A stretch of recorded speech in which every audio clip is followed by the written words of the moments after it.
হ্যাঁ ও বাবা ছিল তোমাদের দোকান? ছিল না তারে আমি বলছি না, দাঁড়াও আসছি। বলছে মেয়েটা আবার মদের কথা বলে।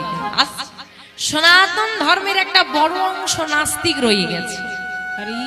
তারা কিন্তু আজ আমাদের সমাজের আশেপাশেই ঘুরে বেড়ায়, নিজে তো ভক্ত হয় না, বরং আবার কেউ ভক্ত হয়ে তুলসীর মালা পড়লে বলে এই বয়সে বাবাজি হয়েছে। কি বলে না? তো বাবা বলছি তাদের প্রশ্ন, নাম করব কেন?